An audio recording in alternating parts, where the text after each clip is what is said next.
All right, welcome everyone to our Unglorious one shot. I have with me these fine-looking folks, someone more than others. We're not gonna waste that much time explaining the rules. We're gonna explain some of them as we play, but I think the best thing to do is to start right away. So I'm gonna be your game master for today. And okay, let's start with the bad news. You're all dead. Sorry. Thank you for playing. See you next time. No. Okay. No. No. The truth is that in this game you die, but then you get better, and you will start doing things. Okay. I think we're all ready, so we can begin. So, like with any most good stories, our story begins in a tavern. Not just any tavern. This is a tavern in the Orchard. The Orchard is this, can we say, this kind of a midway realm between the world of the living, which is the world of Mora, which you can imagine as you mostly usual medieval fantasy world, and the true afterlife, the realm of of death. In the middle sits the Orchard, which is the place where the undead spend most of their time, waiting to ascend to the true afterlife, and trying to get a better status in the afterlife by trying, not always succeeding, but trying to perform some kind of heroic deeds. Again, succeeding only a relatively small amount of time. Yes, that's right. As I was saying, we are in one of the many taverns that are in the cities of the Orchard, and you were killing time as usual when the lot of you were contacted about a potential job offer, which could be a bit interesting. Another undead presented to you. He presented himself as Sir Rigor, a noble of the undead, and we found ourselves sitting at a table in this tavern with you three on one side and this person on the other. So I say that this is the best time to introduce our characters. So on this side of the table, who do we see? Feel free to introduce yourselves. Who is first? 'Cause- Theon. Okay, I will sure. be the last Let's jump right straight into it. So, tonight or today, depending on whenever you're seeing this, I will be playing Steon, the skeleton. Like, fella looks like a troubadour who got slammed in a wood chipper, burnt by a dragon, and then pooped on by a very angry mob of goblins. Army. So standard fare, really, for the Orchard. Looks like bones are exposed. His clothing, which 50 years ago was puffy and colorful and cheerful, is now like drab and brown, like that kind of brown. But you know, his he didn't let this thing, you know, this death travesty get to him too much, and so he looks like a happy little skeleton playing his own bones, like a Totentanz. No, yeah, Totentanz. I think it's the right word. Well, hi, I'm Jurda. I'm an ectomorph Windy of the Blue Flame. And, well, I died when I fell from a bridge. It was under construction, but yeah, it was a fear, and the god told me that it was done, so I just walked over it. But it wasn't. I fell. And I died, so now the only thing that I kind of want to do is see that bridge finished.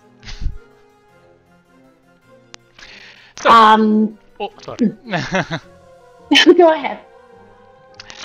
Well, I'm Bardolph Thickthroat, a big zombie, a big squishy, born in Idiodorf, and died to a vigorous coughing fit as he was traveling through the mountains that caused a slide. So I'm this big barbarian zombies that's shouting every time he could, and now that he's dead, he can shout even more. What a colorful group of adventurers. So anyway, as I was saying, you're sitting on a table, and in front of you, you have this another skinny, so another skeleton that presented himself as Sir Rigor, and he too is wearing clothes that a long time ago would have been a little bit of a high status clothes. You see his white polished skull that somehow still has a pencil mustache on the top of the teeth, and another thing you notice is quite a big crack on the top of his skull, probably related to the cause of his death. So you're sitting at the table. You have been given all of you have been given a round of Ecto beers, which is the only kind of alcohol that can actually be felt, which we can actually feel the taste. Everything else tastes like meshed paper and ash, mostly. And he's talking to you, and he's saying with a little bit of an annoying accent. So as I was saying, all I need from you is that you give this, and he's pushing a little bit of a small black wooden box on the table. This box contains a very, very rare flower, the blue flower, and all I ask for you is that you give this to my still living the love of my life, Ludmilla. She has been forced to marry my arch rival, which is the dreaded Usher.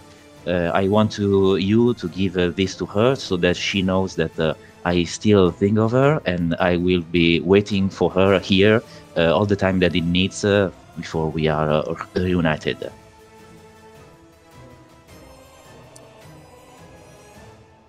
Excuse me, sir. I don't suppose that in the meantime, as to make things more interesting, yeah? Because, nobody wants to hear a story without bloodshed of some kind. Where is that dreaded rival person, felon, I don't know, words that you just said?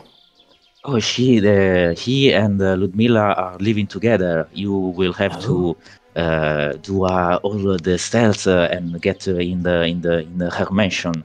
Unfortunately, the village where they live is not very welcoming of our kind. So you will have to be a little bit careful. But I am ready to compensate you very, very generously. How much? Oh yeah, can you, my big rotting friend? Can you put a price on love? Oh yes. Just. Oh yeah. It turns out okay. we actually can, sir.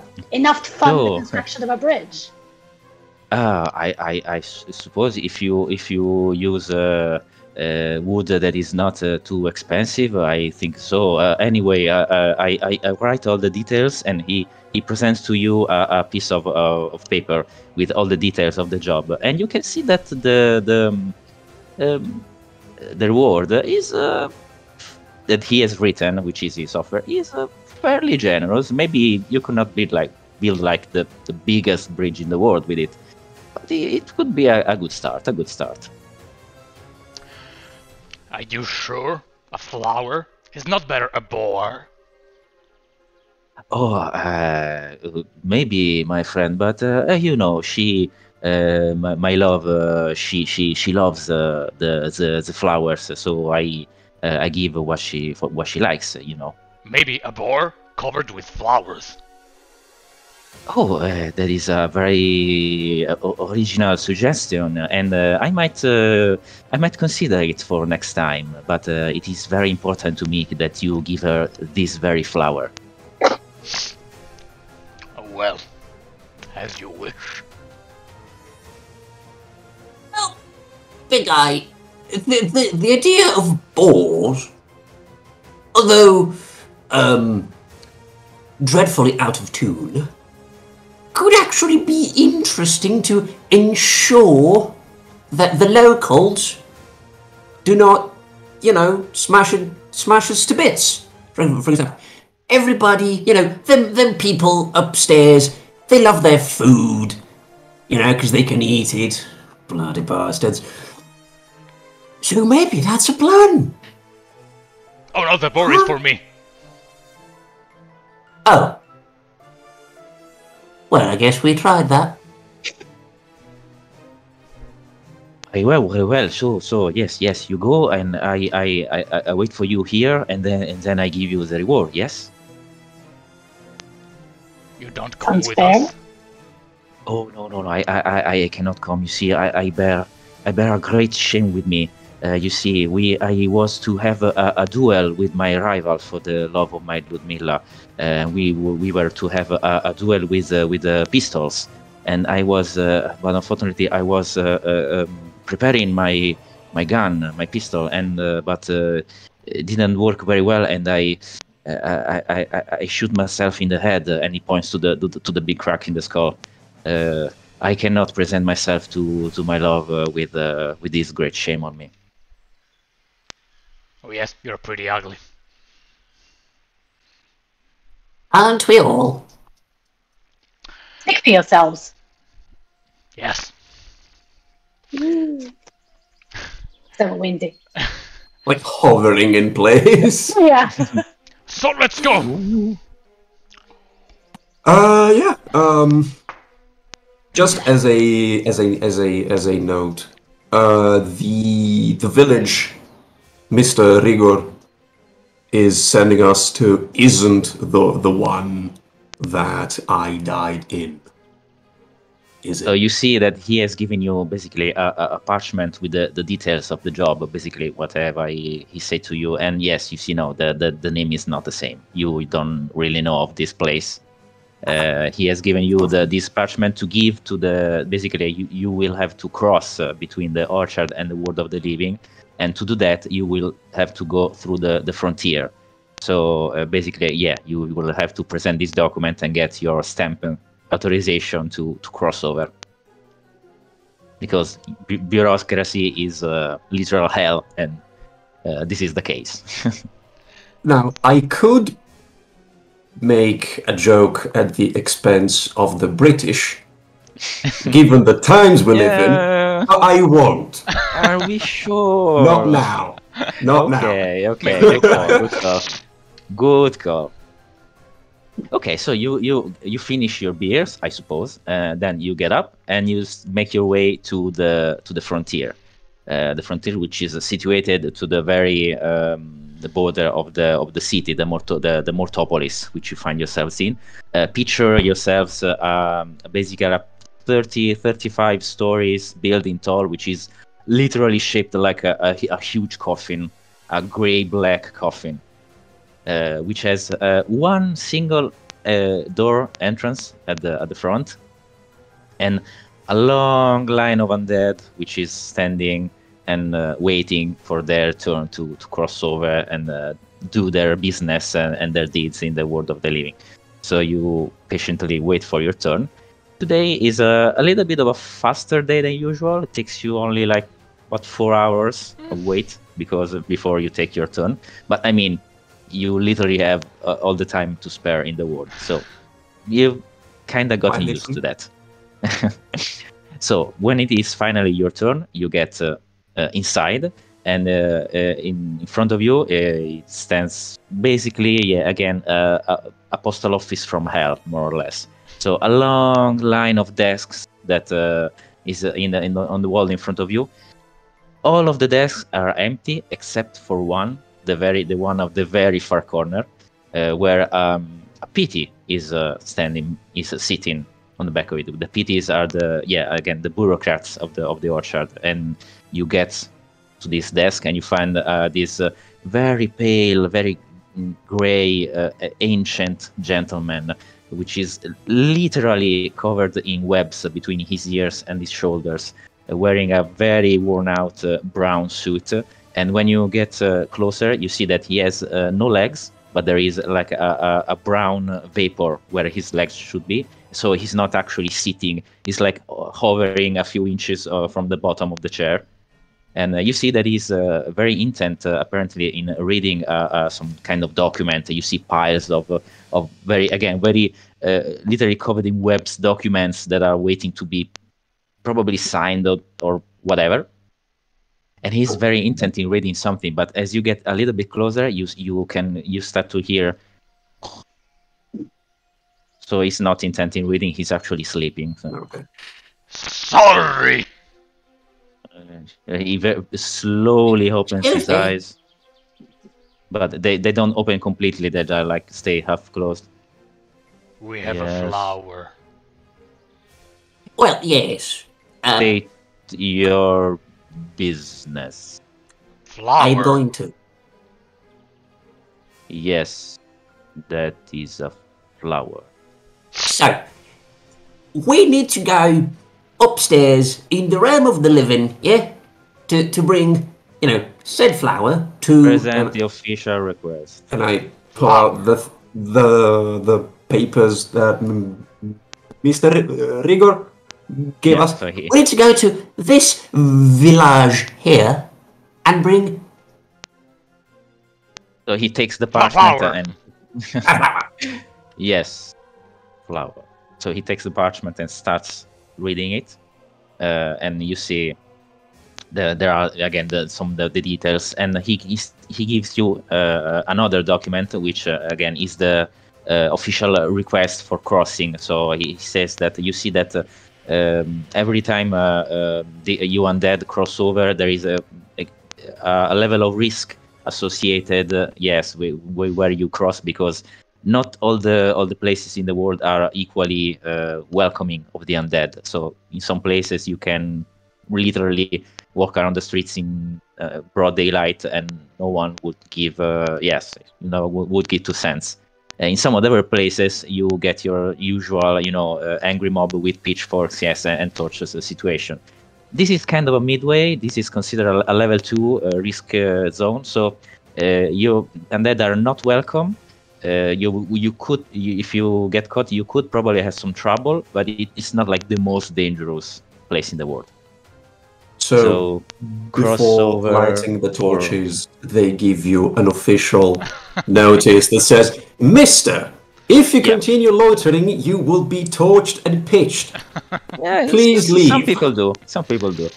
So check the box for time of crossing. So since the time especially in the orchard is not like a really straightforward business, but it's more of a big bowl of wibbly wobbly timey stuff. Yes, so you can basically choose the moment of the day where you will find yourselves in the realm of the living. So you basically can choose morning, full day, or night.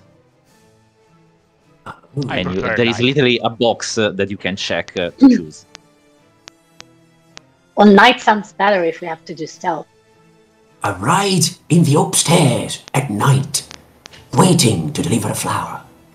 To make bread. No, wrong flower. That flower, yes. Night it is. Okay, so you check the night box. Take this flower, I don't like it anymore.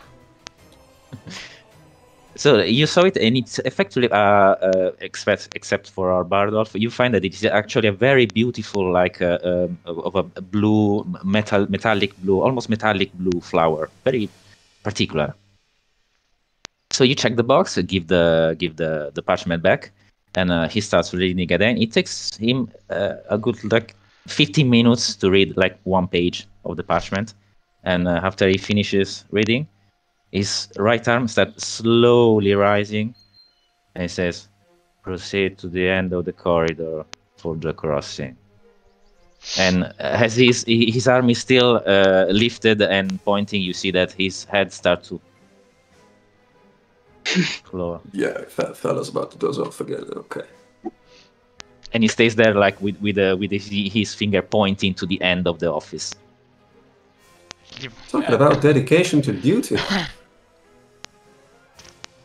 Okay, so you follow the direction, and you find yourself to the very other end of the office, where there is a wooden door. You open this door, you find yourselves in a stone corridor, which is lighted at regular intervals with small torches that have a pale green light. Not the most charming of places. At the end of this corridor, another door leads into a completely bare stone room, a square stone room with a single porthole in the pavement in front of you, literally a wooden porthole. And that is the true, let's say, the true frontier. So you lift it up, you find yourselves in you see literal nothing, complete blackness. Even the sounds, if you speak, even the sounds seem to not enter this space. You know this thing because it's not the first time that you cross between the orchard and the realm of the living. So you know that you just have to jump. So one at a time you dive inside and you start falling. You feel like you're falling. And after a while, this sensation becomes not as much falling as it becomes rising. So you feel like you're being launched up. And after a while, you feel like you're slowing down until suddenly you find yourself feeling a great pressure around you. And for those of you who still have a tongue, you feel taste of dirt because you are emerging from the orchard to the realm of the living. And as any good undead does, when you cross the border in a cemetery. So you know that you are right now literally rising from the graves.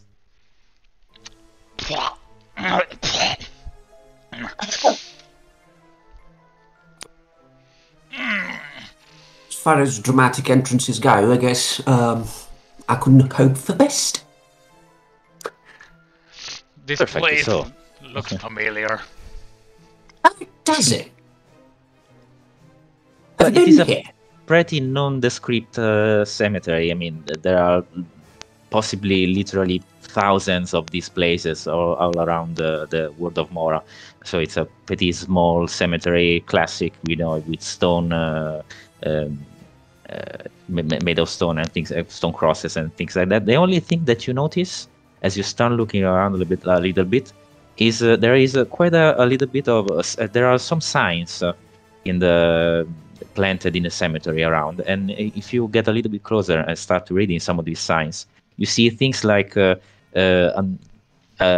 is one that depicts a skull with a negative sign and say "Undead not welcome." Another sign has an arrow that points to a tomb, a grave, and says "Here for going back." And so you understand that these are the signs that this place is not one of the most welcoming for the undead. Wearing my And reading you can actually glasses, see. Yeah. I start approaching the signs and one by one remove them. I put under the Okay. armor. Okay, so do me like a stealth. Let's do the first roll of the night. Do you have any skill that pertains to stealth? I have stealth. Yo. No. Okay, so since you do not have the skill, you can still make the roll, but the problem is that you will roll 2d10, so this game only uses 1 or 2d10.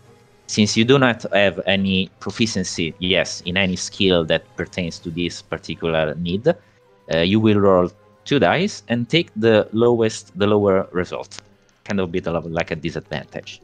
Okay, what's the difficulty? Let's say 6, usual. Okay. Oh, I throw a 1 and a 5. Oh, ouch, ouchies. Okay, so 1 is a critical failure. Nice. Which is the best kind of failure. So let's tell the truth. The only kind of failure, because why not? You go in a bout of pride and anger. You go to rip out this one of these signs, and just you do not notice this, but your friends do. You see that these signs were actually connected with some cables and ropes. And so you rip out one of these cables, of these signs, sorry, and the rope gets caught in your leg, and you stumble and fall into one of these open graves, and you see, yeah. And after you fall, you hear another series of clicks, and a net falls on you, and you all start seeing a series of da-dang, da-dang, da-dang, da-dang, da-dang, like alarm bells going on all around you. So it seems that these ropes were a trap and a warning. The world So of the dead is better. You know that probably in a few minutes you're going to have company. I saw this in the future. I knew this was going to happen. So Didn't stop what do him you do? because it was funny to watch. Yeah, it makes for dramatic, thingy. I try to climb up the grave. Okay, perfect. So the grave is a bit shallow, so it's not that hard to get out. You have a net on you, so you're gonna have to either remove it or rip it out. So I'm going to ask you for another roll. Since you are big, you're going to have a little bit of a easier time to do it. So you can roll one die, and the difficulty is 4. You're a big, strong zombie. Okay. Let's see how strong this zombie is. Imagine. 5. Okay, so it's a little bit harder than you would like to admit, but you are able to rip out the net that engulfs you. It takes you a little bit, so you know you're gonna have to hurry. Basically, I'll give you, each one of you, another chance to do something, and then people are going to probably show up, because if there are alarms, there are going to probably be, some kind of guards. And so great Bardolph riseth from the grave for like the 17th time, but it's fine. He's a great grave riser, Mr. Bardolph. Okay, and as you say that, you actually, since the night is very quiet, you start hearing a few hurried footsteps coming in your direction, and unfortunately these footsteps are accompanied by the light of a couple of torches, which is bad because fire is one of the few things that can actually hurt you. You hear a little bit of some voices that say, "The alarm! So there's something. Let's go check." You hear that they are getting closer. I try to hide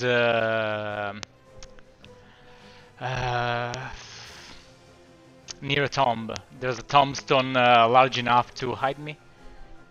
Oh, yeah. I'll say that there is a tombstone which is large enough for you. Yeah, there is you see that there is only one, which is like a little bit of a small mausoleum actually, which is closed, but it's again, very big enough for you to hide behind. Yeah, probably it's the mausoleum of the only noble family of the village, so they have only this one. But again, it's like a little bit of it's big as a small shack, so you can get behind it.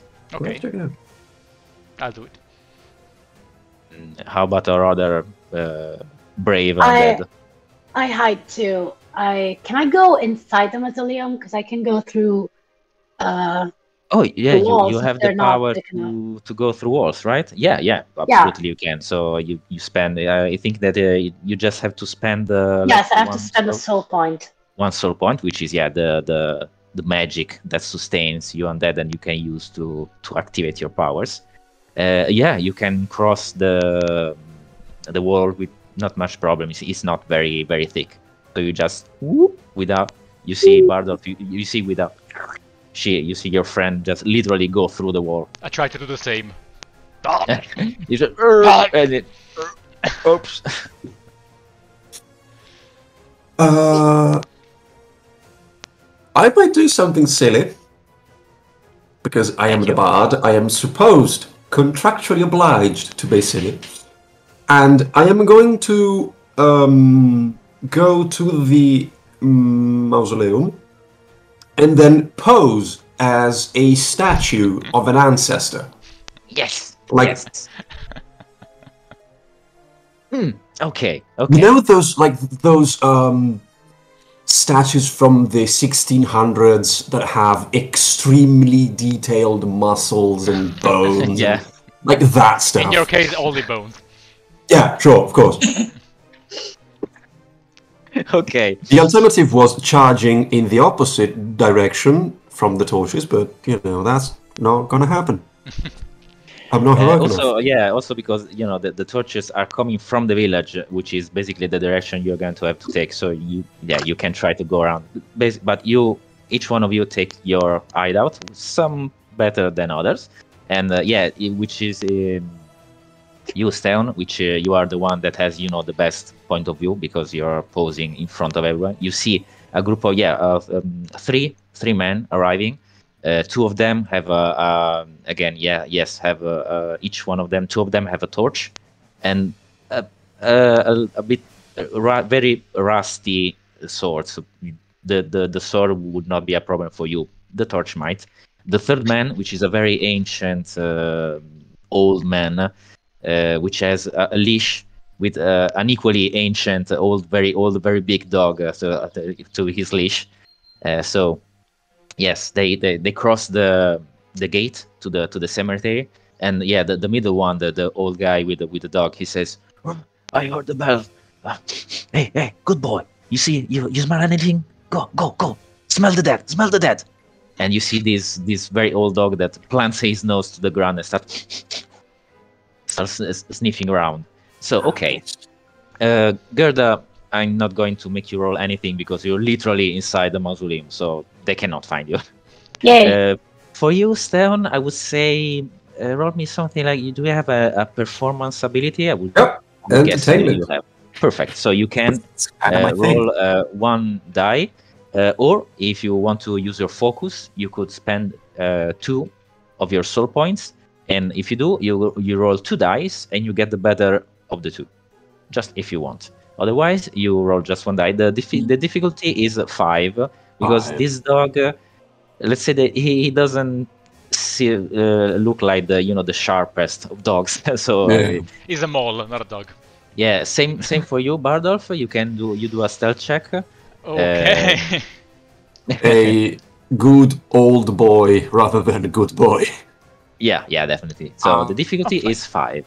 5. I throw an 8 and a 5. Nice. Okay.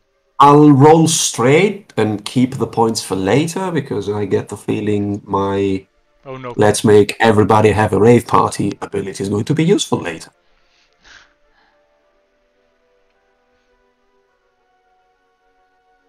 And it's a 1. Oh! Ouch. Okay. That's me, folks. That's my luck with dice. Okay, so You're you are just too doing your best. confidential with your abilities.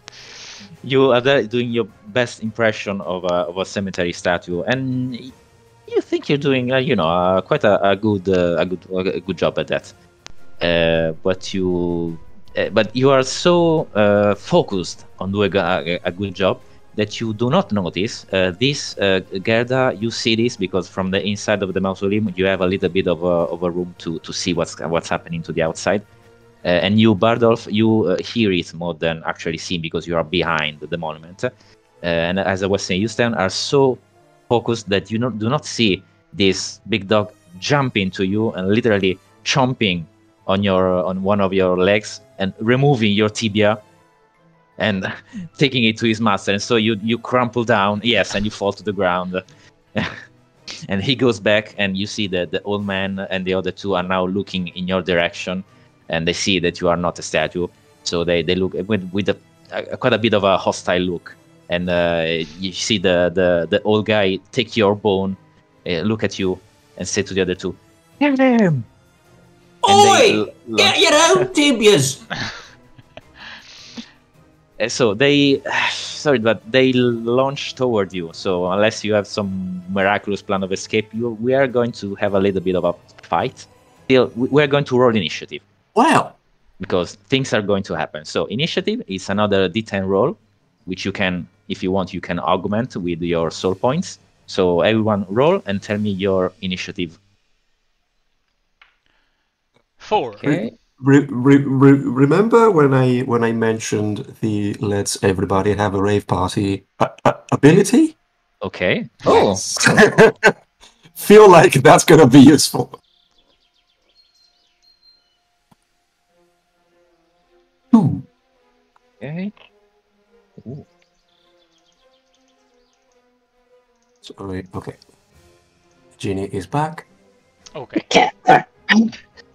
There. You had disappeared for a moment. Okay, so we are a 4 for Bardolph. I have a 6. 6. Okay, for Gerda.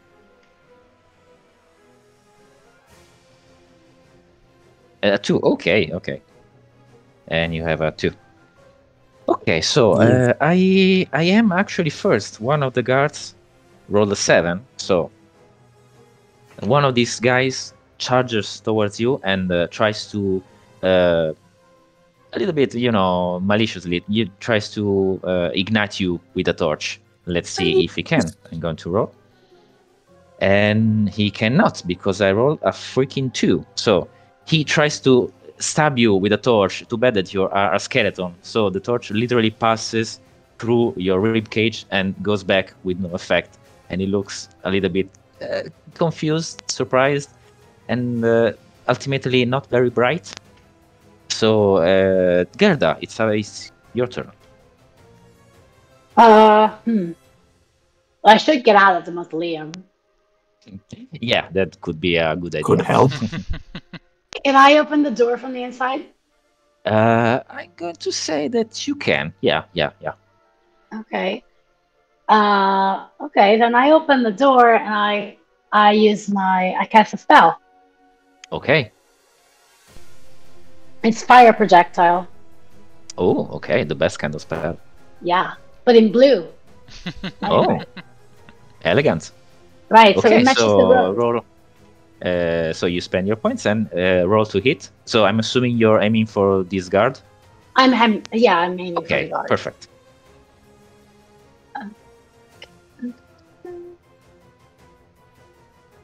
How many dice? You roll one. If you roll normally, you roll one die. You should have the difficulty at 5+. But you can, if you want, you can use your focus. So you should spend 2 ulterior points, and you would roll 2 dice and take the better. But it's optional. No, I'm gonna try one die. Okay. 4. 4. Too bad. So you launch the projectile, and it's just a little bit too slow. You see this guy turn, and he ducks down, and you see his hair singes a little bit. He is scared. Let me get clear, because he just had a fireball chuck in his direction. But Right. it was not a direct hit. Bardolph, it's your turn. Okay, so I will charge the guardsman. Okay, so jump out you from my move- hiding and you shouting. you move around. Perfect. So roll to hit. Got 6 bayonets. I spent 2 soul points and also I use my power Flabby Flurry. Before rolling Okay. for a melee attack, I can infuse up to 3 soul points into one weapon or body part. Each soul point infused grants to the attack a +1 bonus to the mage and a malus of 1 to hitting.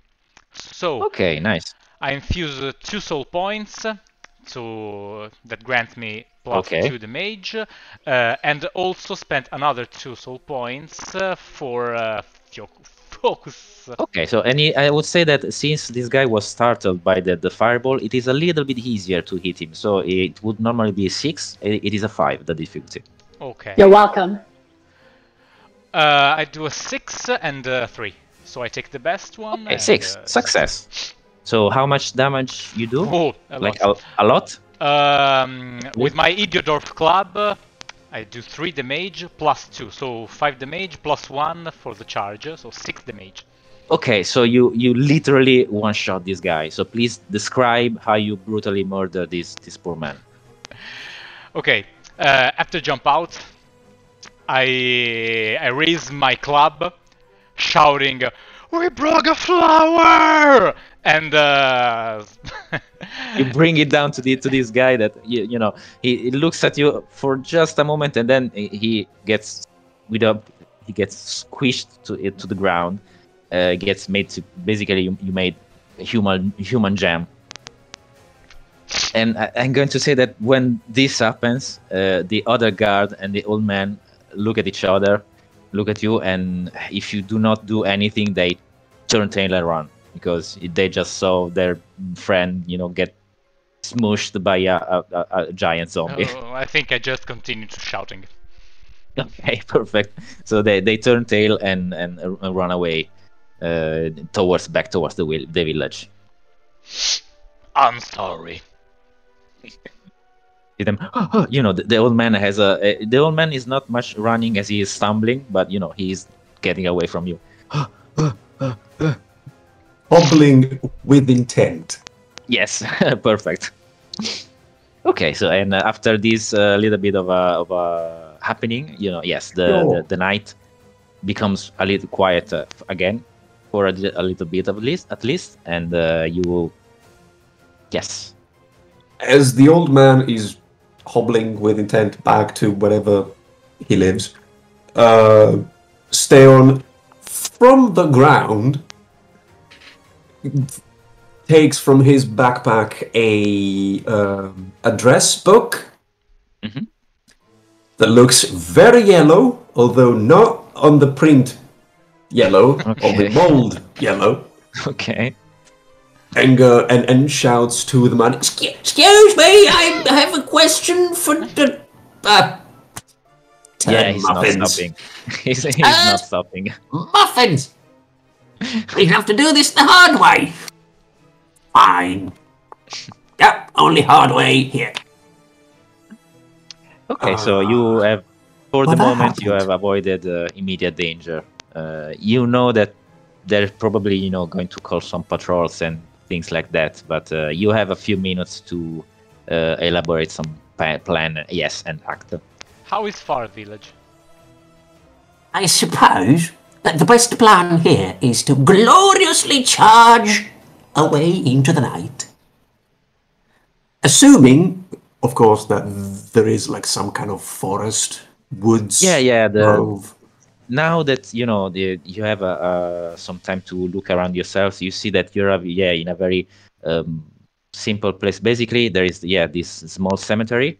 You see not far away the village per se, which is actually like probably 20 to 25 houses at best. So village is a little bit of a stretch.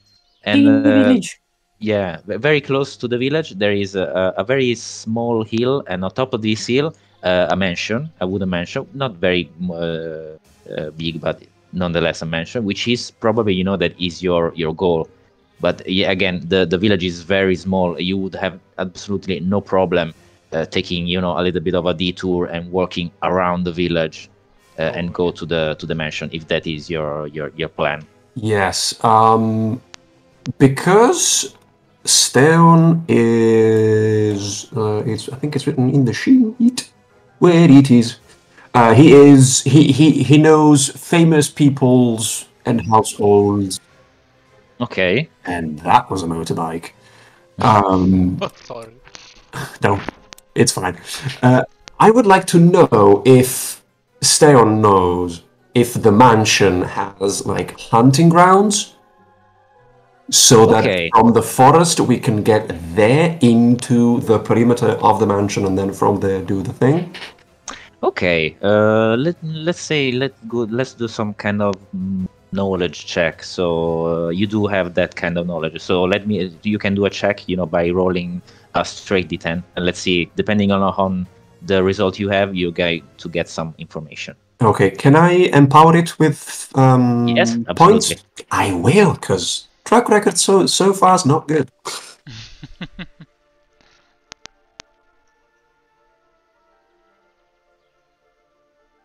6. Okay.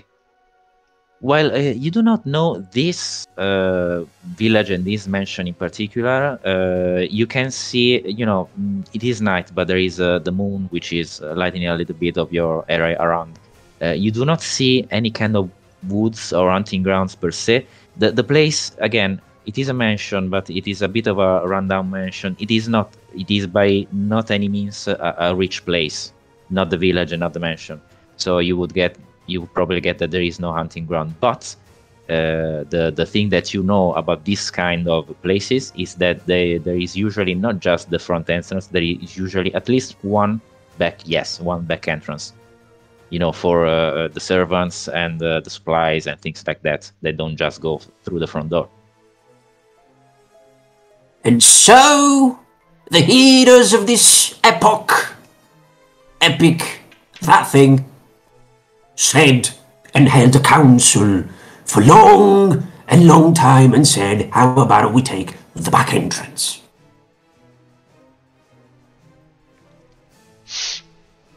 I see. I spy and hear Are you a talking great to me? convention. Yeah, Yes. I'm not listening. Oh, turn muffins. I assume you're looking for a boar. Oh yeah, a big. I know my onions really well. Maybe if we find Bardolph a boar, he will focus. Well, maybe there's a boar at the mansion, That is a possibility. right? I Bardolph, like it. how about we go to the mansion to look for a noble boar? Right. Noble boar. It tastes better 10 times.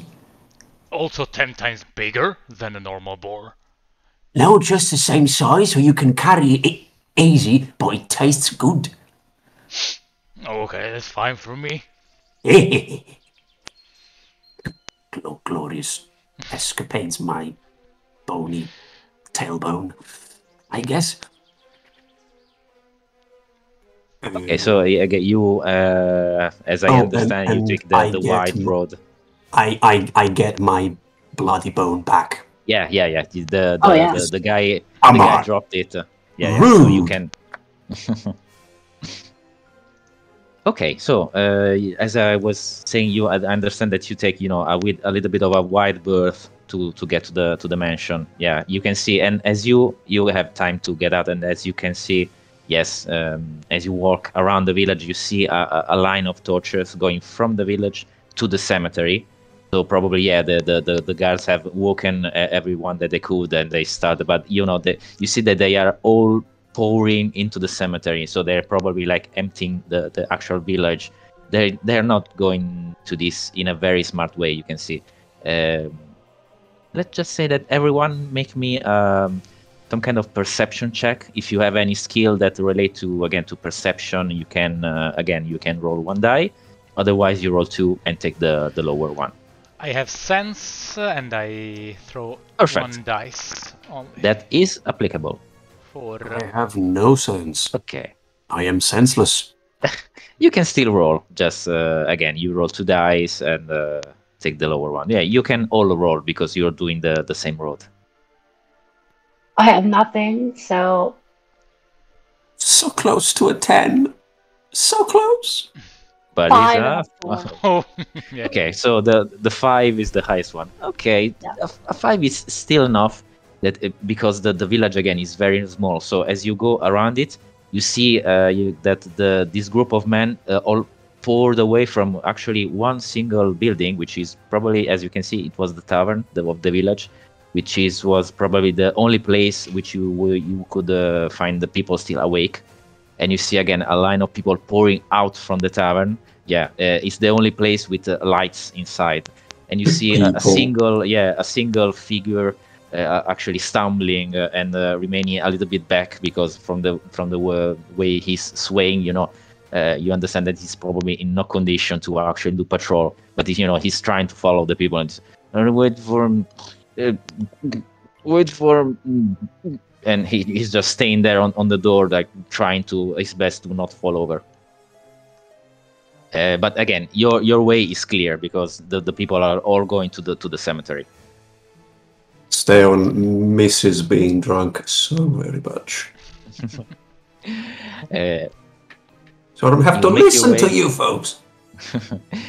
you make your way around the village, and in but a short couple of minutes of walking, you start getting closer to this little hill. Yeah, and which has a mansion. You can see the mansion a little bit better. It is a simple 2 stories building, and you can see the main entrance from where we are. You're going around the main entrance, and you can see that there is a stable on the back for horses. And as you get closer to the light of the moon, you can actually see a small back entrance, a small door in the back, a little bit on the right side of the building, on the right part of the back. Sorry. And as you get a little bit closer, it is not hard to spot that you see in the light of the moon, you see someone from the door of the stable.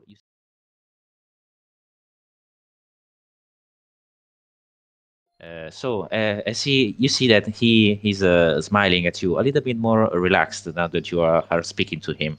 So, and he says, yeah, you can ask me a question. So, but sorry, are you? And he looks at all of you.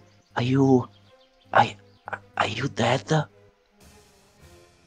Well, the thing with dead is it's kind of a slippery slope, really. But the question is, and I'm terribly sorry to bother you and the masters of the house at such a late hour.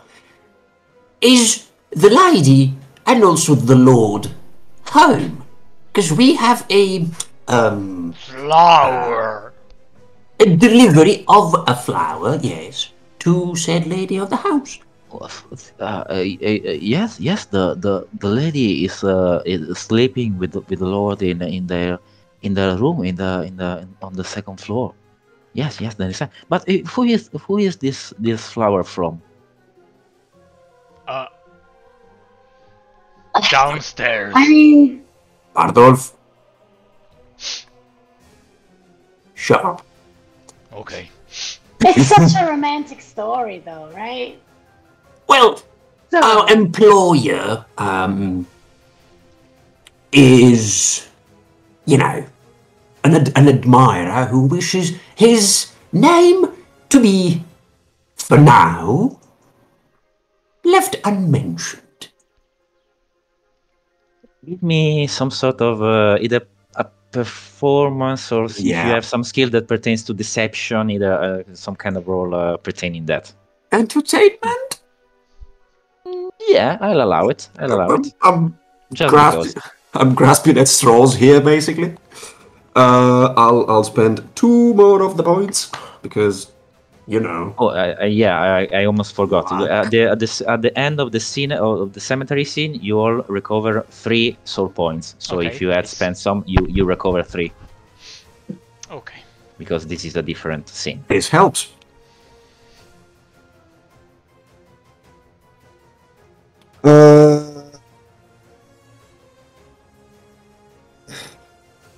Okay, Really? it's a 6. 6. Oh, okay.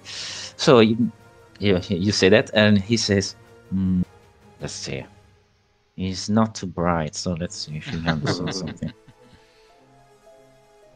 And I roll a 9. One. So he says. Biscuits. So he looks at it. Oh, he says, "Oh, I know. It is from Rigor. It is. Yes. Can I see the flower? I don't know. Have you shown in the flower? Sorry, before. No. No. Bardolph, you didn't show it. Okay. Oh, okay. I gave it to Gerda. Oh yeah. Of course. yeah, So yeah. you still haven't shown in the flower. Okay. So he asks. So No. can I see the flower? Well, I'm afraid that is not possible. It's a very delicate thing. Oh. Okay. Do you have I am- a boar? No, I have. I have the. Oh, sorry, not a horse. boar. A noble boar. No, I have horses. And he points to the stable. They are noble. No, they are horses. They're fat. Oh, okay. They seem like boar.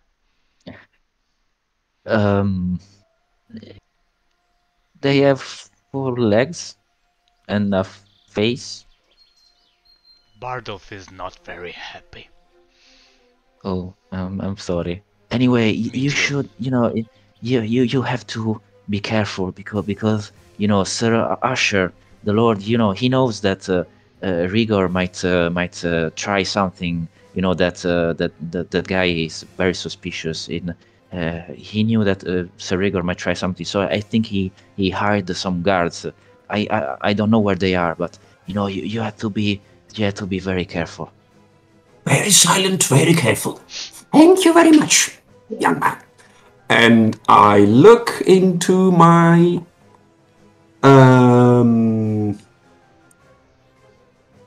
thingy satchel Okay. backpack Yeah. and give this stable hand a little dice made of bone Okay. that has a 7 on the face with a 6. Okay. You see, this is so cool. Oh, thank you. And you see, he pockets it very proudly. Thank you. Shall we go? Oh yes. Shall we? Shall we? We have somebody who can do the floopy thing All right. and has also the flower. Hey, that's me. The gods Yes. told me I would be helpful. Mm-hmm. Okay, so Are those I gods go- quite talkative? They talk to you, right? to me. Yes. Yeah. Well, they do. Sometimes they lie. I don't know why. I'm trying to find out. No. Yes, I think I wasn't worthy, maybe. I need to try to be better. You need to sacrifice more boars. It's Or maybe probably gods are jerks. Probably, it's probably the yeah. Wi-Fi. Yeah, it's probably the Wi-Fi. Okay. Okay, so I would say Um, you are on the stables are on the back of the mansion. So in front of you we have the back side of the house, and as I was saying, you see that there is a small door, which is the back entrance. Okay, I go whoosh and go through the door. Okay, you whoosh, you go through the door, and you find yourself in a very lowly illuminated ambient. And actually, there are no lights, no candles, anything. From what light goes through the very few windows that there are, you can see that you are in a kitchen. Probably. Okay. Yeah. So the back. I'm not there. And from the side that you are on, you can see that there was a simple latch holding the door closed. So you literally just lift it, and the door creaks open. You see from the outside the other two. You see the door. After a few seconds, the door starts to open, and you two, if you get in, you two find yourself in this kitchen. Ta-da! It doesn't smell like boar. Maybe upstairs. Oh yeah. Well, this is where they prepare the doors. The famous upstairs boars. Oh yeah. Right, actually, yeah. That's where they keep them. Everyone knows that. Because it's From noble. second, it's noble, absolutely. You know, From in second this story world, boards, you never boards. know. It might just be the case. Yes, yeah. I guess I was saying. You see the kitchen. You see to your right there is a small passage which leads to the pantry.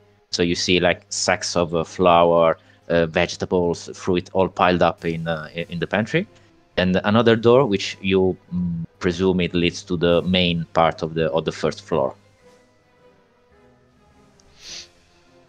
And I'm going to have to preemptively ask you some kind of again stealth roll if you approach this with stealth, because things might happen, I try to. but maybe not. What's the Okay, so everyone- difficulty? The difficulty is 6. You know, your classic 6. Oh no. 5 and 9, so I take the 5. Okay. 5 is it's not the end of the world. 6. Okay, so we have a 6, a 5, and a... And the 3. Okay. let's just take this and pocket them for the moment. So please proceed. Torno subito. And he's gone. And he's gone. Whoosh. I'm Never here. to return. Gato! I'm here. He's- Perfect. Okay, That's yeah. not As I was saying, the way apparently is clear, so you can proceed this the as you way? like. So should we try and see if we can find a way upstairs? Yeah, we should. Okay. You go to the. I presume you go to the main door. Mm-hmm. No. Okay. And you open the door, which creaks open, and you see that this door leads to the main part of the first floor, which is a big entrance. You see on the left, there is a kind of bigger salon with tall windows, which let a little bit more moonlight in. And you see that actually over your head there is a big stair which goes up. So you see that someone entering the mansion from the main entrance would not see the door to the kitchen because it would be hidden by the stairs. So you literally stumble into the stairs that go upstairs. Oops. And there, from what you can see and hear, you hear nothing unusual. The way seems clear. The boy said the guards were hiding here, though, right? Yes. Oh, I could do a thing. I could make a ruckus, a fracas, or as the children call it, a big old mess. So the guards and Mr. Paranoid, not nice, the spurned love, the interest, blah blah blah blah. Mr. Turd Pants, each shall be henceforth known, goes to investigate the fracas, and you go and you handle the flower. Huh. It's not a bad plan, actually. Might work. But What? I have heard in the ancient, most gruesome of legends that if you shout noble boar hard enough, they will answer. Somehow, probably. I suggest you go. Can I? Noble boar! Okay. So it's not a skill roll, definitely. So you just shout to the top of your lungs, and Like as you outside do- of a window, just Yeah. screaming into the veil. as you do, you all clearly hear some boar. doors, a few doors upstairs slamming open. You hear fast footsteps and see, a few voices. Yeah, they say, "Where are they? Get them!" A talking And, boar! So again, when Bardolph is doing that, where are you all located? I'm heading upstairs. Yeah. So I think the plan is to scream, shout, and do all that while Gerda is going up, so that we draw the attention of. Okay. Can I- Okay. Float. Can I go through the ceiling You can go through the Instead ceiling. of, instead of taking the stairs? Yeah, you can. You can basically, you could, climb on the shoulders of one of your friends and then jump through the ceiling. Yeah, you can do that, no problem. Right, It's okay. actually a very nice idea. I'm very athletic. Okay. So the thing is, you climb up, and after that, yeah, I think you are like hanging from your hands are through the ceiling. You are hanging like kind of a climber, and the rest of your body is still on the floor. And I think at this point, you Bardolph, you go outside and start shouting, right? Oh yes. Yeah, That's and my Steon, job. you're going with Bardolph. Yes. Okay, so while Gerda is hanging like halfway through the ceiling, you guys go out in the you go in the main room, right? To Yeah. drive Yeah. the okay, and you start shouting. You hear the doors slamming open, and these very fast steps. When you hear that, Nice. Gerda, you climb up, and as your Yeah. head goes through the ceiling, you find yourself in probably what is the master bedroom. You see this big luxurious bed, and you see two figures which were laying on the bed, but they were clearly woken up by the intense noise and shouting. So you see a man and a woman. They are both a little bit on the rotund side. Let's say this a little bit. So the woman has a long blonde hair, and even while sleeping, she's wearing quite a bit of a set of jewelry. So she has a necklace and earrings and a little bit and a little tiara, which look pretty expensive. The man is a balding, rotund gentleman. You see, he was sitting upright on the bed, looking around in a panic, and he sees your head starting to come out of the ceiling, like the ghost that you are. And as you do that, you see the color escaping his face, and he scrambles out of the bed, and quite literally, he dives through the window in a panic. So he's not a hero, let's say. Well, While this is happening, we Well, go that back worked. while this is happening, we go back to our other two friends. So you are causing these ruckus, and you hear these very fast and heavy steps, and you see three figures bolting down the stairs in the direction of your noise. You see there is what looks like a little bit of a run-of-the-mill soldier, which is wearing a torn down armor. He has a pitchfork instead of a spear, and a torch on the other hand.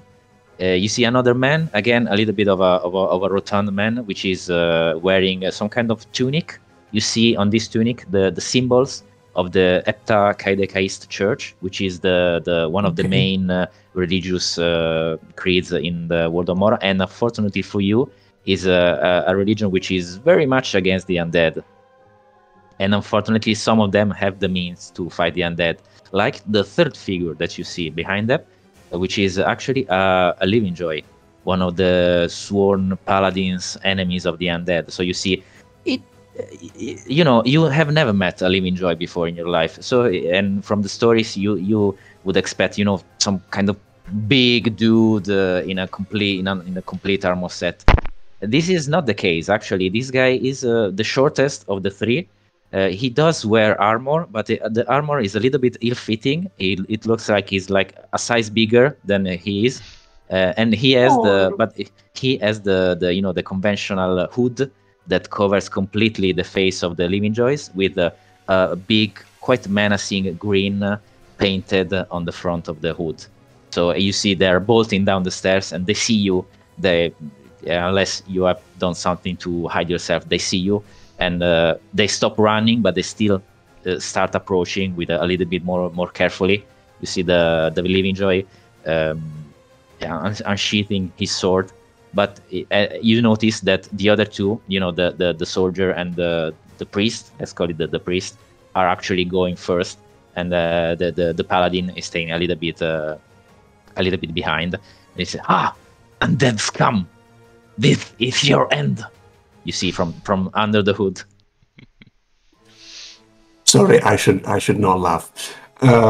Is the living joy in question a creature named Rugdala by any chance? A little bit hard to say because he's completely covered. You don't see his face is completely covered by the hood. You see there are only a couple of slits for the eyes, but they are not even enough to see actually the eyes. And the hood goes completely over, and kind of like an executioner hood with this big old grin. So you don't see anything of his body. So we are getting discount KKK people. Okay, cool. Yeah, a little bit. So and and as he talks to you and he says this, that's come. You have the feeling that he is actually actively trying to make his voice lower than it actually is. So, Steon, you know the living a little bit better than the average undead. You kind of have the feeling that this is just a kid, teenager probably, that is trying to make himself more menacing than he actually is. But as he unsheaths, as he unsheaths his sword, you see that the sword starts glowing a little bit of a silver light. So unfortunately, while a kid, he is actually strong enough to probably cause you some real damage. And we are going to roll initiative, but I'm then going to make you a little bit on hold. So roll initiative, please. Yeah. I'm going to shut up for 5 minutes because I have to check stuff. I have a 6. I have a 5. And a 6. 7. 7, okay. Yeah, he's good. Bardolph? Okay, so then, like before, I charge. What's your initiative? Sorry, I didn't hear. 10. Sorry. 10. Okay, so yeah, you're definitely first. Sorry, you're first. It's fine. So shouting again. Where is my noble boar? I will charge. The living joy. Okay. And, okay. So they are more or less in a line in front of you. The living joy is a little bit behind, but you if you charge, you can get to him. Okay. So I use 2 soul points to take the advantage, and another 2 to have a bonus of +2 damage. Okay, coming. So the to hit is a 6. Okay. So going in strong. Oh, 1 and 3. Ouchies. Yeah, unfortunately, it's not enough. You see, he might be a kid, but he is wearing some kind of quite heavy armor. So your blow unfortunately dings off his armor. You push it a little bit, but you provoke no damage, unfortunately. So, Steon, it is your turn. Crazy thing about being covered in steel is that you don't have to be good at combat to survive. Steel does it for you, to some extent. So, Steon, if Steon could laugh, like had fleshy bits on his face, he would have the widest grin ever. Well, you are a skull, so you are always grinning, technically. Even wider than usual. I don't have control over the settings of grin. I'm going to use my let's have a rave party action. Spend a soul point. Okay. Dancing like a maniac around the place. Okay. Somehow I imagine myself you are doing like a heavy, very angry tip tap. Yes, while like with the legs, while with the arms, he's like going heavy metal marsh pit, like the horns. Okay, perfect. Yeah. So Irish dancing on the bottom, and heavy metal on the top. It's like perfect. River dance beats Wacken open air festival. Okay. Because why not? Again. So I ignore all obstacles on my path, with the exception of those that cannot be ignored. And then the important thing is that any attacks against me or Bardolph suffer a -1. Okay, that is because there's a lunatic being a lunatic in the room. And that's it. Okay, it's my turn. So first one to act is actually the guard. No, sorry, the living joy. So Bardolph, you just charged him. Unfortunately, you were not able to harm him. So he tries to hit you with his sword. A sword. A sword. Yeah, it's a sword. And he. Okay. Okay, so he tries to hit you with his sword, but he gets distracted by the very metal river dancing that is going on around him, and I can't believe I'm going to say this, but he actually stabs his friend in the foot because I rolled a freaking 1. So he goes very wide with his swing, and you see that the point of the sword is just driven through the foot of the other guard, which looks at him and then starts just screaming. Bardolph laughs very hard. So it is the turn of the guard, which, you know, he wanted to try and hit you, but he just got his foot stabbed. So I'm going to check if he can maintain his footing. Let me guess. Okay. Another one. Okay. So he cannot maintain his footing. You see that he falls down like like an empty sack, basically, and he just, he looks at his foot that is actually spewing blood, and I'm going to say that he just faints. He just look at all the blood on the floor and just passes out and goes to the ground. Yes. And who is this? Nice. The cleric, guard. the priest? Oh, okay. The soldier, yeah. And now it is the priest's turn. So after seeing his friends make a freaking fool of themselves, let's see. You see, he has his weapon. Looks like a mace, but it's actually like a very big bell. So he just gives a big rung of the bell, which goes dong, and something happens. Anyway, let's put you gentlemen on hold for a moment, and let's go back to Gerda. So Gerda, you just saw this not so brave gentleman literally dive through the window at the sight of you. You finish climbing the ceiling, and you see instead the woman is looking at you with. She doesn't look too scared, much like the stable boy. She seems, more at ease with the undead compared to the rest of the people. But she's still, clutching the bed sheets a little bit. And Right. she looks at you with a little bit of a shy smile. Says, "Can I help you?" Well, actually, maybe I can help you. We're here. We were sent by a friend of yours to deliver something. It's actually so cute. So I have this flower, and I take out the flower. Okay, so you take down the flower. Yeah, you really. Oh, and she looks at the flower, and she clutches her chest. Is this for me? From who is it from? Who do you think it's from? Oh, really? He's still thinking of me. Oh, he's such. Yes, he's such a dear. Yeah, it was so tragic, And she takes the flower in one of her hands.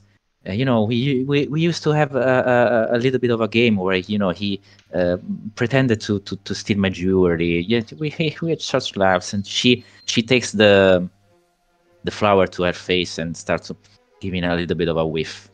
Oh no! And she dies. Oh no! We'll press pause again here and go back to the fighting gentleman. So it's a new turn. So Bardolph, it's your turn. Okay, so I stand up and take my club and shouting even more hard. Yeah, the walls are basically trembling from the yeah. I try to hit again the Living Joy. Okay, go. I'm going to say that since he stabbed his friend and he's very distracted, the difficulty is 5, so it's a little bit lower because he just killed his friend, basically. I spend 2 soul points. Okay. Oh, double 10. Okay. Doesn't so mean that anything, but it's a real. Nice well, shot. that is a critical hit. So it is 1 damage more than the usual. So how much damage is that? 4. 4. Okay. So he has armor, but that is a very good hit. So this time you balance yourself a little bit more. You do this big swing, and the swing hits right in the arm. This boy, which is quite smaller than you. You're a big guy, even if you're dead. You're a zombie. So you hit him and push him away a little bit, and you see that you have made quite a big of a ding on the side of the armor. And he looks at you. But it is Steon's turn. Okay. I would assume that Bone Dancer lasts for only one turn. I believe it does, unless you maintain That's for it. one round. You can maintain it, but unless you do, yeah, it goes away. Oh, I can. Okay, so I will. We have 2 actions, right? Yeah. Okay, so I had forgotten, like a pillock. So I spend another point to maintain Bone Dancer, and then the second action I'm going to take is draw, like take the mouthpiece of my trumpet. Okay. Which then removes, like slides out a really thin blade. Oh, okay. That has a like diamond section to stab through armor. The famous blade trumpet. You know exactly, the war trumpet. And then turn to the priest and go, only I play the music, and stab. Okay. So he looks at you. Huh? Your own band. 2. Ouchies. So yeah, you go to do you go to do the stabbing. Unfortunately, you actually hit the big bell, which is big enough to actually, some kind of a shield that you just hear a ding. That was the plan all along. Because it's the bell that offends me the most. And that's my turn. Okay, so let's see. Now it's the Living Joy. No, sorry. Yes, the Living Joy's turn, and you see that he tries to put a hand on your chest, Bardolph. Let's see if he succeeds. Don't touch me. Yeah, you see his hand glowing of a little bit of a silver light, and he touches you. And as he touches your chest, you are thrown back by some kind of arcane force, and you are thrown back for 10 yards.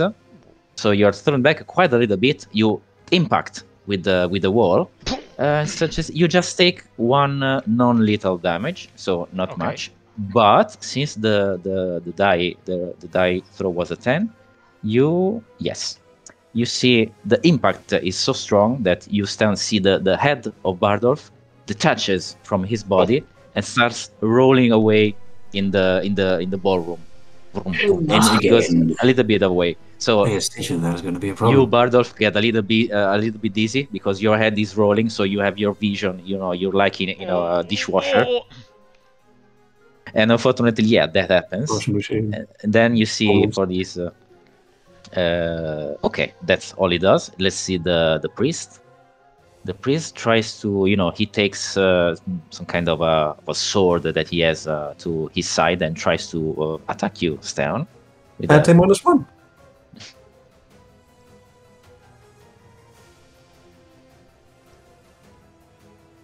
Oh. Why?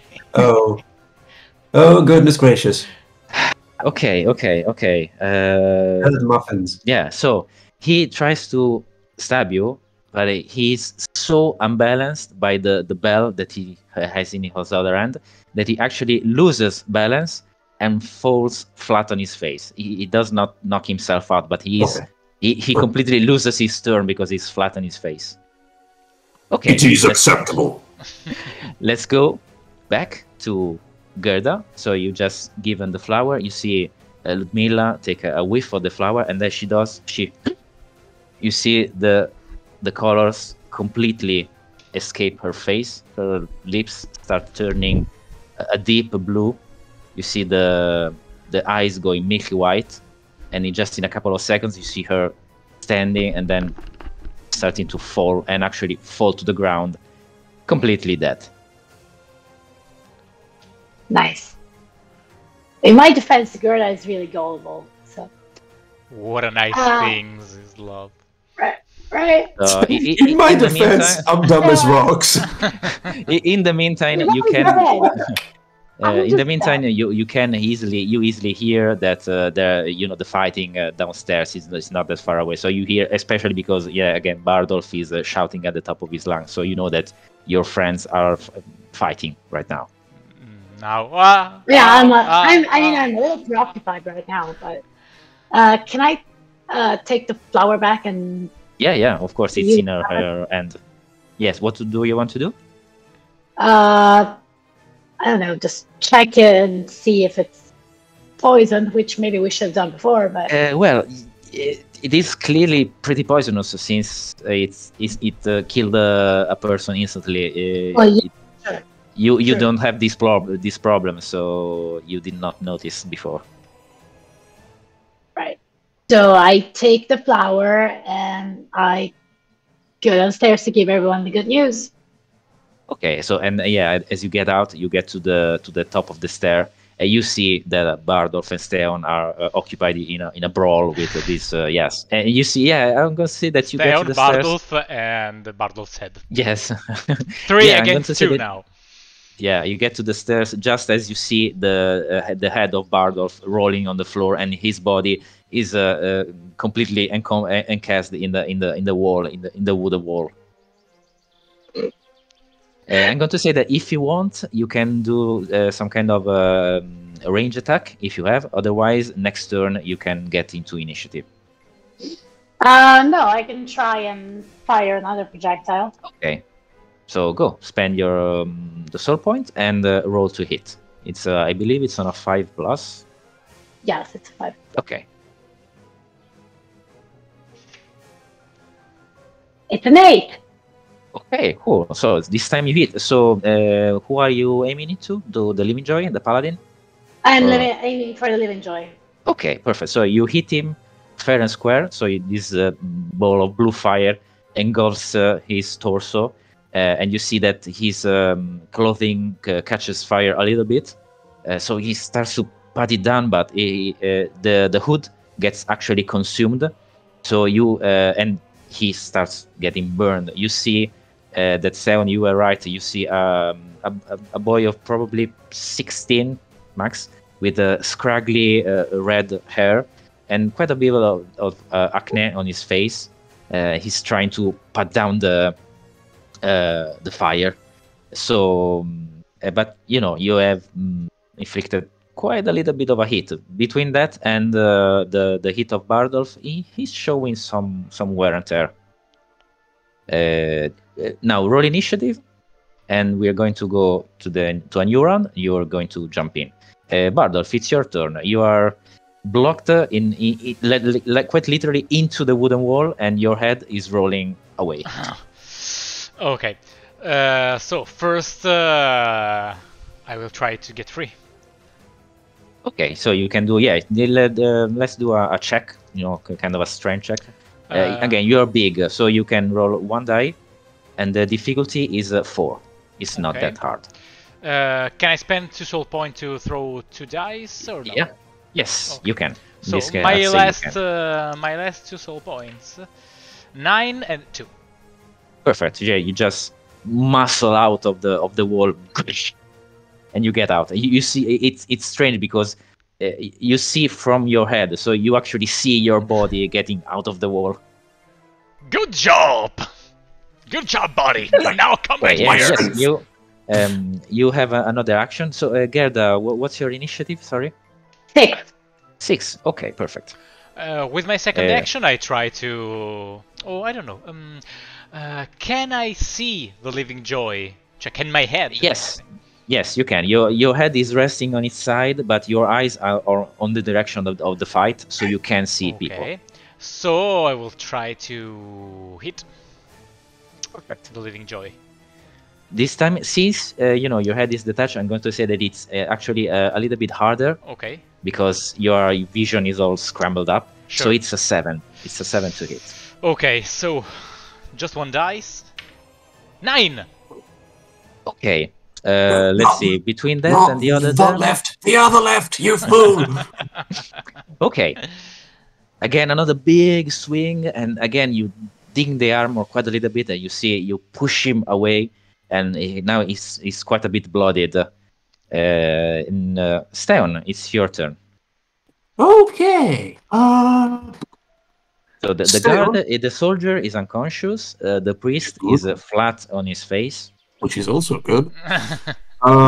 So stabbing a man on the ground is something Steon would reserve to a very specific type of opponents.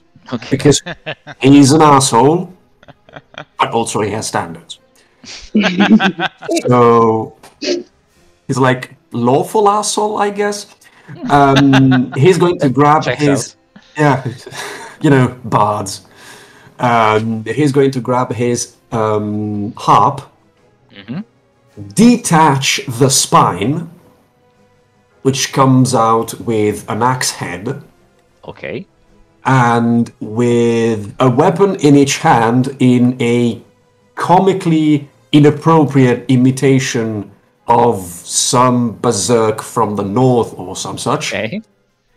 He goes to make he goes to attack the Living Joy, trying to scalp him. Okay.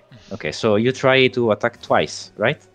If possible, yes. Yeah. You can. You're going to have a little bit of a malus because attacking twice is a little bit more difficult. So for you again, the difficulty is 7. For Okay, both I'm attacks. going to spend 4 points and roll double on both. Okay. And then I am done. Just give me a sec. So, attack number 1 with the trumpet estoc. Okay. For an 8. Okay. Total? That hits. Second. Roll the second attack. Okay, that's 2 damage.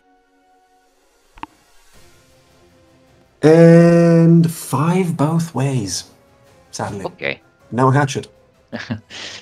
Still, let me check a little bit. Yeah. So it's just enough to kill him. So describe your kill. Okay. See you later.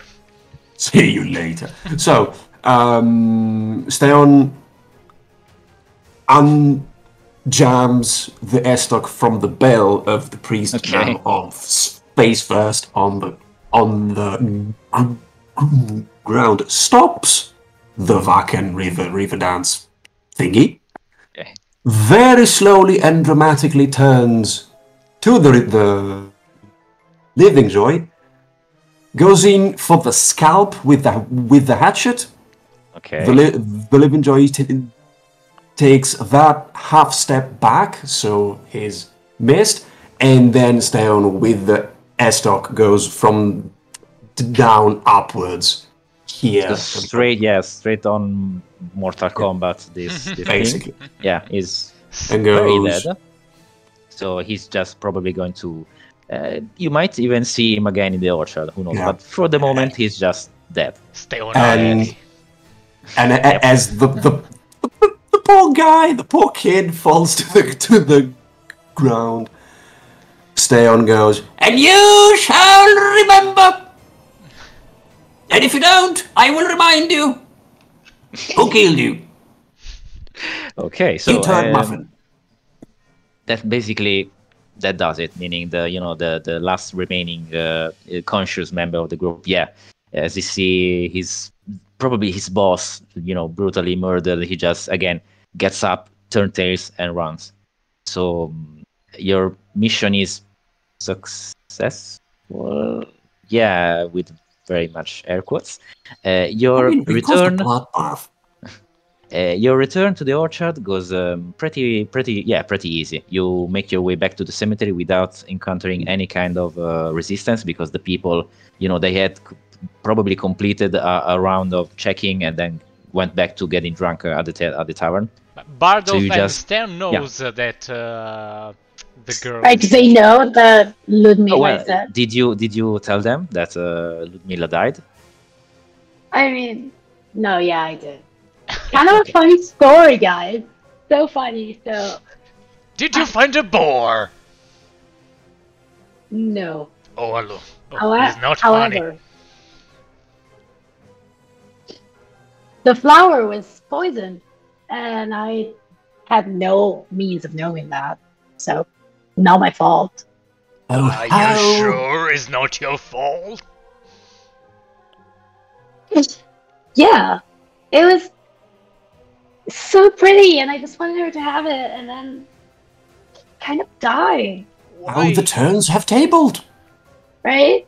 A most dramatic turn of events for this You epic think- saga. Do you think that is what he wanted?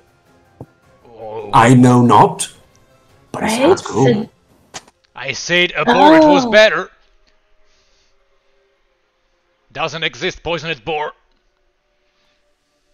Yet. Makes sense. So, as you share this information, again, I'm going to say that your return goes pretty smooth. You quite literally dive inside the graves. You slowly, Terminator 2 style, sink into the ground, and you basically make your way back through the hole. And you find yourself in at the frontier. In the big old stone room. And do you go back to the tavern? So first of all, all of you recover 3 soul points for the end of the previous scene. Okay. But we're going to the ending. So do you go back to the tavern? Oh, Sir Rigor was there? Yeah, he said that he would wait you at the tavern. Okay, okay. Okay, so as you go back to the tavern, you find him actually sitting at the very same table where he spoke to you the first time, and he's chatting with a couple of other undead. You see a skinny, so a skeleton, and a squishy, so a zombie. But he sees you, and he turns to you with again, he's a skull, so he's not smiling, but in a welcoming gesture. He says, "Oh, well, please, friends, tell me how did the mission go?" Pretty good, right? Did you have a non-poisoned flower? The poisonous flower. Okay. And as he starts talking, you see his demeanor actually changes a little bit. He changes his posture, and he starts to speak in a very different way. I suppose the ruse is up, isn't it? So you found me. Oops. Did you deliver the flower? Yeah. Yeah, but it's no good. Very well. Do you have another? We can try I again. do not. Well, if you deliver the flower, as you said, there will be no need to deliver another, because my beloved Ludmilla will soon reach me here in the orchard. Her Aha! and... Well, yes, as I was saying, I could not wait to have her reunited to me. Her and her quite expensive set of jewelry. Now, please understand, when she gets here and we get married here, my social and economic status in the orchard will go up quite a bit. So, I think it would be best if you have me as a friend, don't you think? I mean, Mr. Rigger, as much as your dramatic sense is quite on point, I have to admit, this would make for a fine human kiss story. Why, thank you. However, and I raise up a very inquisitive finger, she's also very skinny, I do suggest that you use your newfound status to look for a therapist. And please don't I- open I- a flower shop. Also, I won't need a therapist. I'm going to be rich. That's right. So, So, where is the money? yeah. Please, the offer I made you was very much valid. If you take this, and he gives you another parchment to the frontier, which confirms from me that you have completed your mission, you will get your money. With this paper, can I buy a boar? Yes, my friend. Paper makes money, and money makes boar. You are a bad guy, but money are good, and boar even more. I'll That is take a good- that a good as an equivalent. okay. So until the next time. And you see he starts getting up and going away if you don't stop him anyway. Yes, and you see he's already walking with quite a bit of a cocky attitude. But again, if you when you take the parchment to the frontier, you actually get your reward, which is a generous sum of money. Of course, undead money for the undead. So again, you find yourselves probably not sure that you have done the right thing. Who needs doing the right thing when you have money? As he said, who needs a therapist when you have money? That is a very, very sensible thought. So again, with your pockets quite a bit heavier, I think you make your way back to the tavern or to whatever it is that you go to kill time between one mission and another. And yes, that is your usual day down here in the orchard. And with this, our story comes to an end. Nice. Yay. Nice. Do we get some recommendation? You do not get some recommendations this time. Wah, wah, wah. Oh, turd biscuits. Killing Because a the woman dude is not a glorious quest. Nope. Yeah, the dude was bad. I know. Really? We still have money. We can buy some recommendation. Stone doesn't care. Well, I do, Yeah. but, you know, therapy is good for everybody. I do hope that you guys had fun. I rolled an unprecedented amount of critical failures. Yeah. Me too. That made things quite easier on you that could have been. You know, the bad. Please believe that the bad guys were actually dangerous. In fact, I think such a high amount of ones kinda made the Bone Dancer moot. Because reducing a critical failure to even more critical failure doesn't work. Yeah. So I could have been useful. It is honestly the first. I mean, I rolled, I think 2 in a row, and then another one like 2 rolls later. At least 2 in a row, yes. Okay. What a loving master. So. But again, yeah. Please go. Sorry. Thank you, Mattia, for being our ferryman. Thank to Ginevra, aka Gerda, and Federico, aka Steon. So remember to bake the Kickstarter and be ready to rise again. Thank you so much, and at the next time.